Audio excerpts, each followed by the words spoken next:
Alright, Sean Don back with a technical analysis. Here we have Johnny Paolozzi, I want to say. That's how you pronounce it. I don't know. I'm not perfect, but let's just get right into it. Take a look.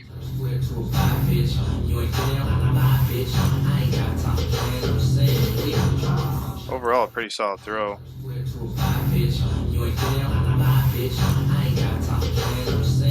Pretty decent patience. Left leg looks a little straight early on. But you do a good job dropping in later turns. So yeah, let's take a look. See what we can improve upon here. So lines, pretty straightforward. Turn it back to the right well. Being opposite of the hammer pretty well. I think this is a little dramatic.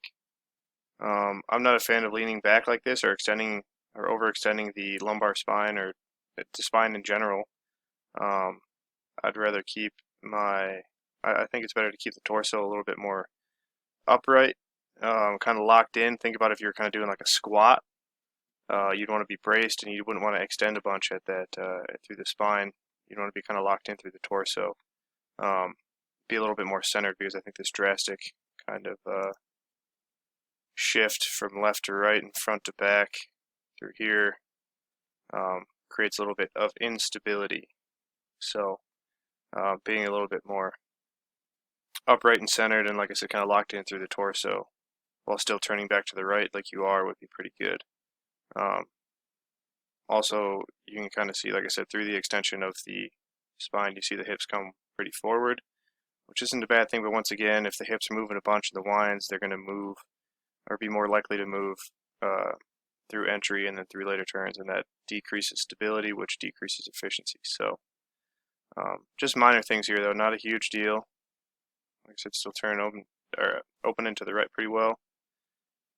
Connecting with the hammer, pretty solid. So yeah, you can see you're a little premature with this left side opening. You can see your left side's almost set up over this left foot, which is good. But then as the hammer comes through zero, you can see that left side shifting back already. See that? So left side. Look at that left shoulder. Right where my mouse is, and then as it goes through zero, that you could call it your acromion, whatever the little point of your top of your shoulder, humerus, I forget, I don't know, it's been a while since I've taken anatomy, but right there, that top point of your shoulder, you can see it shift over and then shift back as the hammer goes through zero instead of kind of staying stable. And you can also see this right foot not doing much turning. As you can see, it almost just entirely collapses, so your heel's down, you're flat-footed, and you see this right leg collapsing as the hammer goes through zero. And then you get this really funky lower body position right here, because your right foot's pointed probably about 30 degrees before zero, and your left foot's pointed 90 degrees, or to 90 degrees past zero. A sign that this right side's not really doing too much as the ball comes through entry. So, coming off this second wind, reach that right arm out, but then also use this right leg to stabilize this left shoulder. So you're going to push laterally. You're going to push yourself over to this left side and hold that left side and let the tension build through the core, and then also feel this right leg, like I said, working, holding, stabilizing, but then also turning with the hammer instead of, like I said, collapsing like this, because right now it's just a little inefficient. Like I said, this left side pulling out of the way and then opening up. You could really help connection and overall acceleration if you were just a little bit more stable through entry. So otherwise, through single support, that right foot coming around a little low around this left leg. I'd like to see it a little bit more up over this calf as opposed to down around the ankle. That'll help you. This is more of like an A skip, as you can see. Because this right side is kind of a little lazy at the start, it kind of peels off instead of being more with the hammer. and then it kind of just kind of sits there as it goes around instead of being more of like an active A-skip motion up and over that calf instead of just kind of rotating around it.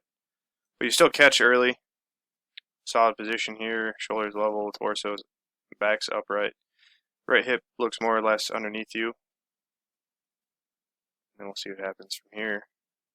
Not too tight through the shoulders, looking pretty relaxed, protracted forward. That left heel comes down. And see, so this is what I want. This right leg's turning better. But then you can still see you have the tendency to, so the left heel comes down, and then you see that left side really straighten out, like I said. So this is kind of what I mentioned at the beginning of the video. This left leg really straightens out, and then it's going to cause tension through this whole left side, so you're going to end up pulling back again, which isn't a bad thing, but it's also not the best thing if done incorrectly. And it's just a little bit dramatic here. Like I said, this left leg's essentially straight. This left foot's pointed almost to 180. Right foot's pointed almost back to 0.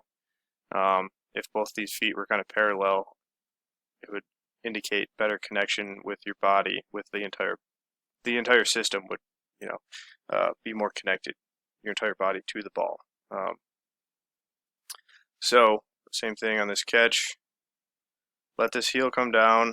And then you kind of want to stay down on this left leg. Keep it bent. Keep this left knee kind of out. A little soft. You do need to work that left leg a little bit to get that pendulum, but it doesn't need to be this dramatic. Also, like I said, keep that right foot turning with the hammer. Just a little disconnect through the lower body. Otherwise, and you can see long double support, but then this right foot still kind of lazy around that left leg. Decent positions here. Facing 180. Catching solid. Right hip's underneath you. Spine's upright. That's good. So let's see what happens. Obviously, with the entry in that first turn being so dramatic with that left side, I think this is just going to indicate more of that because an object in motion stays in motion and this entire system is in motion. So if the left side's already overactive, it's probably going to tend to stay like that unless you do some crazy stuff. We'll see.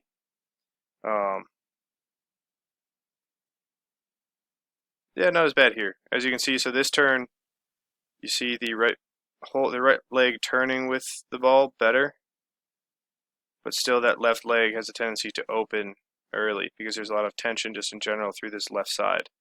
Got to keep it a little bit more grounded and connected. Right leg, like I said, doing better turning here, getting your right hip up into it. Solid position here, right foot getting a little bit better. Catching a little bit more shallow than you were, but right hip's underneath you more, spine still straight. And then you can see because of your tendency to have that left side to go earlier than it needs to, you catch, and then you see this left side start to turn very prematurely. Trying to keep connection with the hammer, so the only way to do that is to pull the left side more than it already was because you caught kind of late. So like I said, if you caught, like let's say with the hammer a little bit more here, with this right foot down, you'd feel a little bit more tension and then you wouldn't have to pull as much. But since you catch a little bit late here, the only way to keep up with the hammer, to keep up with the system, is to pull this left side more. Like I said, what you can see is, you can see it right here. It's that frame right there. That left leg opening up a little bit early. Right foot disconnects. Left side way ahead. A little better position with this left leg, but this left shoulder's just kind of going crazy. Right hip's getting up into the hammer good. Solid position here, so this is kind of more of the knee drive position I'm looking for in earlier turns, at least with that right leg, but you're still kind of butt kicking a little bit as opposed to being a little bit more hip flexed. And then once again, kind of similar to the previous catch, a little shallow. Left side's nice and stable though, so you get through on the finish pretty well, pretty solid. So yeah, most of your problems start right in the winds and the entry. So like I said, you just got to clean this up, and I think the rest of the throw will kind of clean itself up as well over time. The biggest thing is going to be, like I said, stabilizing this left side holding it, keeping it patient. Think about kind of keeping your left side closed and using your right side to turn it open. So like, as you can see, this, like I said, this left leg kind of opens early while this right leg gets left behind. Think about keeping this left leg closed, and even kind of think about, like, so as you looking off to the right in your winds, think about kind of keeping your left foot maybe pointed a little bit towards, or at least left leg a little bit pointed towards where you're looking over to that right, about 30, 45 degrees before zero. And then think about using this right side to open that left side as the ball goes through zero. And then from there, it's like I said, same thing, just kind of staying patient, keeping this left leg down, bent, working that right side, trying to feel tension through the right side in every turn instead of pulling that left shoulder and that left leg. Otherwise, your single supports are pretty decent. You get back to where you need to get back to in each turn. Just got to make that double support a little bit more efficient by holding that left side a little bit better and feeling more tension with the right side. So, Johnny, if you have any questions, let me know. Happy to help. If anybody else out there would like a technical analysis, shoot me an email at sdonnelly757@gmail.com.